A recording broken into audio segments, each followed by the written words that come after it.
So Japan has become the latest nation to side with Russia. Further, Japan doesn't want an energy crisis like that of Europe, with China extending its tentacles to acquire stakes in the much sought after Sakhalin II project. Kishida discerned that it is high time to get off the high horse he has been riding on. Hello and welcome to TFI Global, the foreign affairs and geopolitical analysis arm of TFI Media Group. I am your host Akanksha. Let us begin. A week ago, 3 Japanese insurers announced that they will cease providing war damage coverage for ships on January 1 in all Russian waterways. The move had the chance of impacting Japan's energy imports hugely. The 3 insurance companies, Tokyo Marine and Nishido Fires, Sompo Japan Insurance, and Mitsui Sumitomo Insurance also began informing ship owners of their choice on Friday. The decision was made as a result of foreign reinsurance companies declining to assume risks associated with Russia, which came roughly 10 months after the beginning of Russia's invasion of Ukraine. Due to the decision of the Japanese insurers, there would have been no coverage for war damage anywhere in Russian waterways, including in the Far East, which is far from the conflict in Ukraine.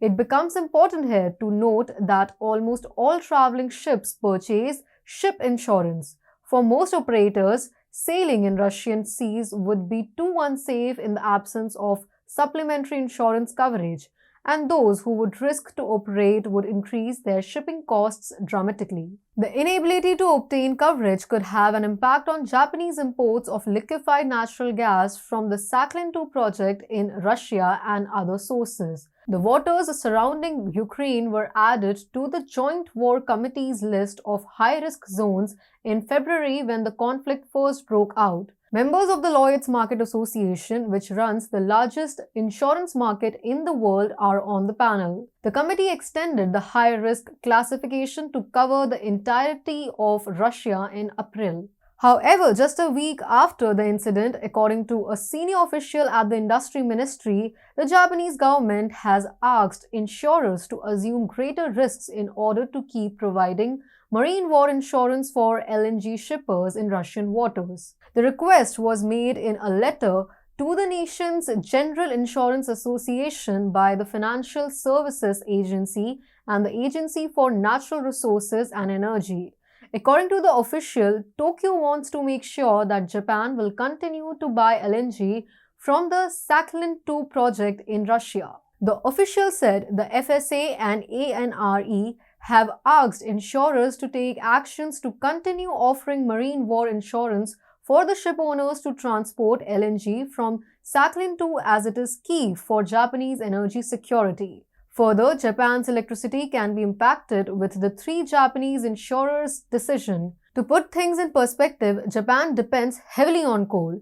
It is the 3rd largest importer of coal in the world. The nation ranks 49th in the world with barely 13 million tons of coal produced annually. The 2nd largest supplier of coal to Japan is Russia. Additionally, nearly 32% of Japan's electricity comes from coal, making it a crucial energy source on par with liquefied natural gas. Japan has relied on Russian coal and LNG for years to sustain its economy. Japan imports around 90% of its energy, and Russia remains a vital source when it comes to acquiring liquefied natural gas.